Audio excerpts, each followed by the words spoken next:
नमस्कार दोस्तों, मैं कुसुम गौड़ टूवर्ड सेल्फ स्वयं की ओर चैनल पे। दोस्तों, मैं आज आपको चक्रों के बारे में थोड़ा और बताऊंगी जो मेडिटेशन करने से पहले समझने की चीजें हैं।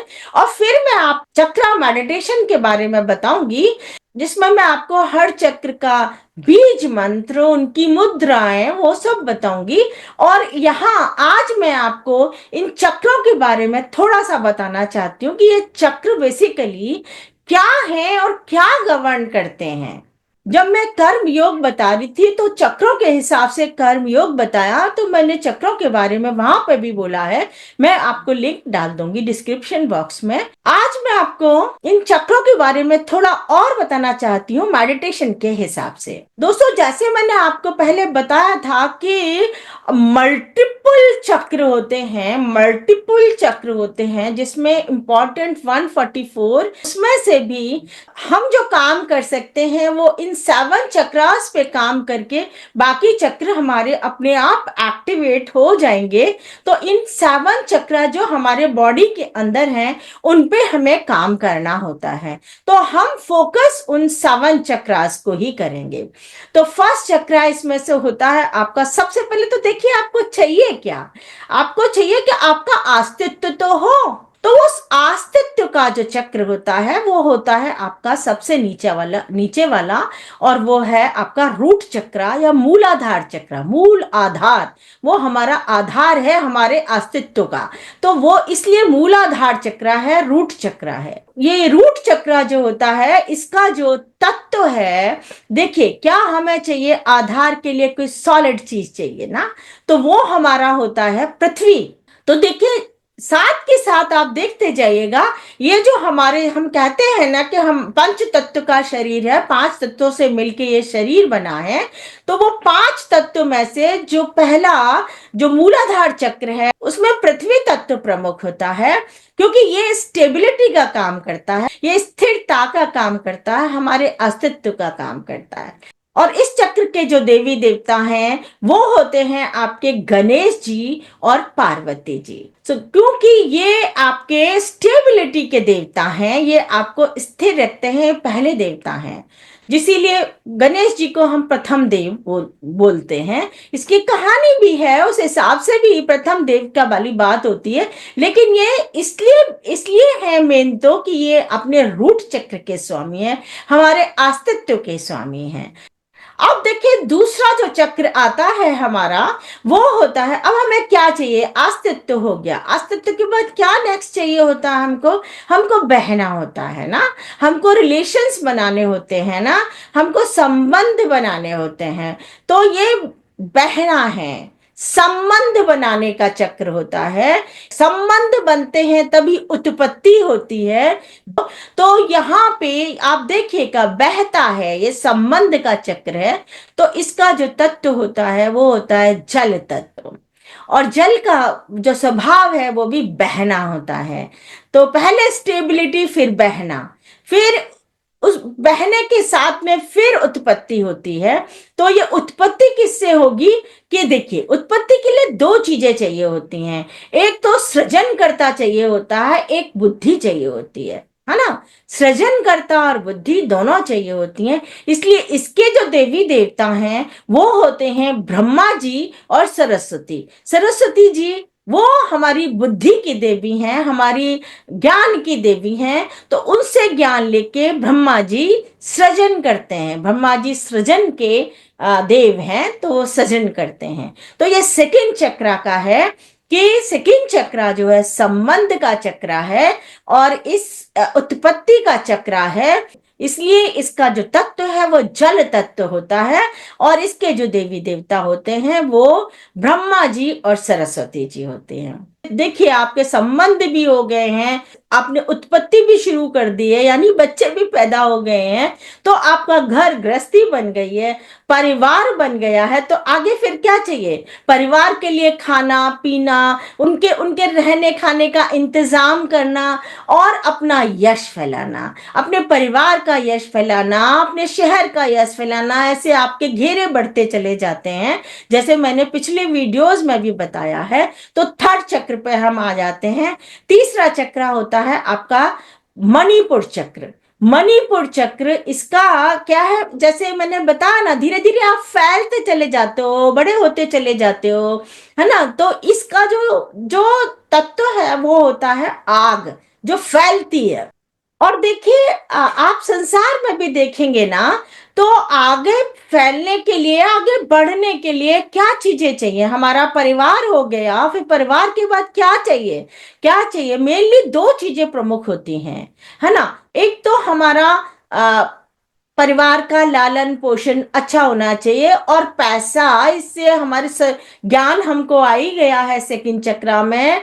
जो संसार के लिए जो ज्ञान चाहिए वो हमको सेकंड चक्रा में मिल ही जाता है। अब आगे हमें पैसा चाहिए, तो इसके जो देवी देवता होते हैं वो कौन होते हैं? क्या क्या चाहिए? एक धन चाहिए हमको, एक हमको पालन करता चाहिए। तो इसके जो देवी देवता होते हैं वो होते हैं विष्णु जी जो पालन करता है, और लक्ष्मी जी जो धन की देवी हैं।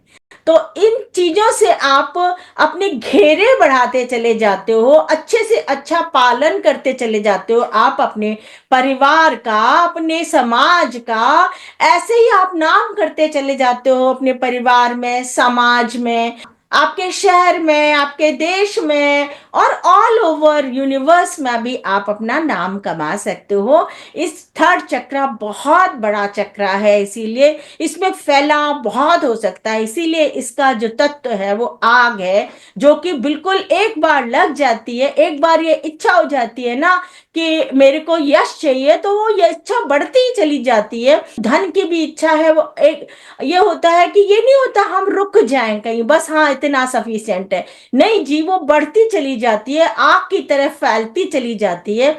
इसी तरीके से ये थर्ड चक्र जो है वो फैलता चला जाता है, मणिपुर चक्र। जब अगला चक्र जो आता है दोस्तों, वो होता है आपका हार्ट चक्र। ये हार्ट चक्र क्या होता है? यहाँ आप थोड़ा सा, जब आपके पास यस आ गया, देखिए जब आपके पास यस आ गया, बहुत लोग जाने लगे, बहुत लोग जाने लगे, काफी अच्छा पैसा आ गया, तो फिर क्या होता है? या तो ये बढ़ता ही चला जाता है जिसका कोई अंत ही नहीं है, और उसमें ही आप चलते चले जाते हो। या वन मोमेंट ऑफ टाइम आपको ये लगने लग जाता है कि this is not sufficient, they must be something else, कुछ और होना चाहिए, यही नहीं और कुछ और होना चाहिए। जब कुछ और की आप सोचते हो, तो जो आपको चीजें दिख रही हैं उससे अलग आप सोचने लग जाते हो, तो आप चौथे चक्र पे आते हो। और ये चौथा चक्र होता है आपका अनाहत चक्र, हार्ट चक्र। ये दिल से रिलेटेड है, ये इमोशन से रिलेटेड है। और बेसिकली आपको नहीं पता होता, आप जब जी रहे होते हो तो यही चक्र है, यही चक्र है जो आपका आधार बन के आपको वो प्राण ऊर्जा दे रहा होता है। और इसीलिए इसका जो तत्व होता है वो होता है हवा। जैसे हवा, सांस से हम जिंदा रहते हैं ना, तो वो सांस हमारी, ये दिल है, दिल से हमको, जैसे साइंस भी अब इसको प्रूव कर चुकी है कि हार्ट ही वो सिस्टम है जो हमारे हमारे ब्लड को प्यूरिफाई करके हमारे सारे शरीर में ऑक्सीजन पहुंचाता है। तो ये हवा है, ये सांस है, ये हमारी प्राण ऊर्जा है। और इसके जो देवता होते हैं वो कौन होंगे बताइए? शिव और पार्वती। शिव और पार्वती। तभी कहते हैं ना, या तो बंदा शिव होता है और नहीं तो शव होता है। शिव निकल गया तो सब रह जाएगा। तो इसीलिए इसका जो होता है शिव और पार्वती, ये इसके अनाहत चक्र के देवता होते हैं, ये उसको कल्टीवेट करते हैं। तो दोस्तों इसी तरीके से आप देखोगे ना, इसी तरीके से भक्ति होती है। अगर आप ईस्ट का भी सृजन करते हो तो धीरे धीरे इसी तरीके से ईस्ट का सृजन होता है।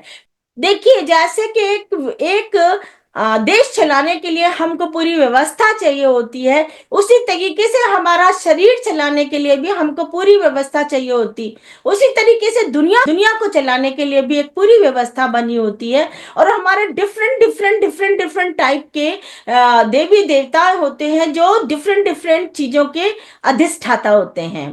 तो कोई, जैसे कोई फाइनेंस मिनिस्टर है, तो कोई संचार मंत्री है, तो जैसे मैंने पहले भी आपको बताया बताया है। धन की देवी कौन? लक्ष्मी, वो हमारी फाइनेंस मिनिस्टर हैं। और एजुकेशन की मिनिस्टर कौन है? हमारी सरस्वती जी। तो इस तरीके से ये संसार में जैसे व्यवस्था होती है, वैसे ही अब संसार को चलाने के लिए भी व्यवस्था होती है। तो ये व्यवस्था के लिए होते हैं, और उसी तरीके से हमारे हमारे शरीर में भी ये व्यवस्था चलाने के लिए डिफरेंट डिफरेंट जगह पे डिफरेंट डिफरेंट अधिष्ठाता बैठे होते हैं, जो हमें हमारे को चला रहे होते हैं। तो उसी तरीके से ये सातों चक्र जो है हमारे शरीर में जो होते हैं, ये हमारे डिफरेंट डिफरेंट जो देवी देवता होते हैं वो हमारे शरीर को चला रहे होते हैं। तो उसी तरीके से हम क्रमशः ऊपर उठते चले जाते हैं। तो ये जो पांचवा जो चक्र है, जो शक्ति चक्र है, इसको शक्ति चक्र भी बोलते हैं, विशुद्धि चक्र भी बोलते हैं। ये विशुद्धि चक्र जो होता है, इसका जो तत्व होता है वो होता है आकाश। अब देखिए, आप देखेंगे तो इसी तरीके से इनका सृजन होता है। आकाश में ही कुछ हलचल होती है तो हवा का प्रादुर्भाव होता है। और जब हवा तेज तेज चलने लग जाती है तो देखो, वो आग की उत्पत्ति होती है, जो तीसरे चक्र का है। और जब आग जो है वो बहुत प्रचंड हो जाती है तो जल ही उत्पन्न होता है, जो उसको कंट्रोल करता है। तो जल की उत्पत्ति होती है। और जल जब काफी हो जाता है तो स्टेबिलिटी के लिए हमें क्या चाहिए? पृथ्वी चाहिए, कुछ सॉलिड चाहिए, तो पृथ्वी की उत्पत्ति होती है। तो ये पांच तत्व इस तरीके से होते हैं। या आप यूं भी समझ सकते हैं कि आप ये हल्के से आप स्थूल पे आ रहे हैं। जैसे हवा, आकाश है, बिल्कुल हल्का तत्व है, निराकार वाला तत्व है, इसकी कोई आकार नहीं दिखता है। जैसे किसी खाली बर्तन को आप रखोगे तो उसमें आकाश होता है, लेकिन कोई आकार तो नहीं है। फिर धीरे धीरे आप आकार, थोड़े से आकार पे आते हो, हवा, जो कि सिर्फ महसूस होता है, आकार उसका भी नहीं होता, महसूस होता है। और फिर उससे थोड़ा और स्थूल होते हो तो आप आग पे आते हो। आग का भी कोई आकार नहीं होता, बट महसूस हवा से ज्यादा होता है। और फिर धीरे धीरे आप अगले तत्व पे आते हो, जो कि जिसका आकार बनने लग जाता है। हालांकि आकार स्टेबल नहीं होता, पर आकार दिखने लग जाता है, वो आपका जल होता है। और फिर उसके बाद में फिर क्या है? आपका प्रॉपर आकार वाला तत्व विकसित होता है, और वो आपकी पृथ्वी होती है। तो इसी तरीके से ये, जैसे मैं आपको बता रही हूं, उसी तरीके से ये जो है डिफरेंट तत्वों की भी उत्पत्ति उसी तरीके से होती है। तो दोस्तों, हमारा जो फिफ्थ चक्र, यहाँ हमारे आकाश की उत्पत्ति होती है। इसका जो तत्व है वो आकाश है। जो इसके जो देवी देवता होते हैं, एक तरीके से कहें तो वो क्या होंगे? वो एक तरीके से निराकार और आकार का मिश्रण होंगे, क्योंकि यहां से आकार की धीरे धीरे स्थूलता की श्रेणी चल पड़ती है। तो यहाँ ऐसा आकार होगा जो निराकार जैसा आकार होगा। अब ये कहने में बहुत अजीब लगता है, बट आप अनुभव कर सकते हो इन सब चीजों को। तो यहाँ के जो देवी जो देवता होंगे वो होंगे राधा कृष्ण। तो वो इस तरीके के जो पूर्ण कलाओं वाला देवता होते हैं, क्योंकि यहां तक सारे तत्व बन चुके होते हैं, सारे तत्व हो गए होते हैं। तो अब इससे आगे क्या? पूर्ण है। तो वो पूर्ण जो है वो राधा कृष्ण 16 कलाओं से उत्पन्न है कृष्ण। तो वो यहाँ के देवता होंगे अपनी आह्लादनी शक्ति के साथ, आह्लादनी शक्ति राधा के साथ, जो कि सृजन करती है सारा। और जो परमात्मा है, जो कृष्ण है, वो इसको प्राण देने वाले हैं, वो इसमें जीवंतता का संचार करने वाले हैं। तो ये आपका विशुद्धि चक्र हो जाता है। और इससे आगे अगर अपन चलते हैं तो अब देखिए क्या चाहिए आपको। अभी भी थोड़ा सा आकार है राधा और कृष्ण का। हालांकि वो 16 कलाओं से निर्मित हैं, लेकिन फिर भी आकार तो है ना। तो ये भी डिसॉल्व होना है। तो आप, छठा चक्र आता है फिर आपका आज्ञा चक्र। तो आज्ञा चक्र क्यों कहते हैं? क्योंकि यहीं से आपको आज्ञा मिलती है आध्यात्मिक क्षेत्र में चलने की। यहीं से आपका स्पिरिचुअल फील्ड शुरू होता है और यहीं से आपके आत्मा का क्षेत्र शुरू होता है, जिसका कोई आकार नहीं है, जिसका कोई आकार नहीं है, बट आपका इंडिविजुअलाइज्ड नॉन आकार फॉर्म है। तो ये आपका आज्ञा चक्र होता है।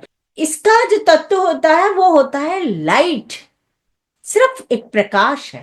अब ये प्रकाश और आग, आप सोचोगे थर्ड चक्र का भी तो है ना तत्व था आग, पर आग और प्रकाश में अंतर है दोस्तों। आग होती है जो आप देखते हो साधारणतया, वो आग होती है जो फैलती है और जिसमें तपन होती है, जिसका गुण होता है तपाना, जलाना, वो आग होती है। लेकिन जो प्रकाश होता है, सूदिंग लाइट होती है और पॉजिटिव होती है और आपको दिखाती है, ये जलाती नहीं है। एक शीतलता लिए हुए लाइट होती है, ये जलाती नहीं है, इसका गुण जलना नहीं है। इसका गुण है आपको शीतलता प्रदान करना, आपको शांति प्रदान करना और आपको एक्चुअल दिखाना। तो यहां से आपकी दिव्य दृष्टि शुरू होती है दोस्तों।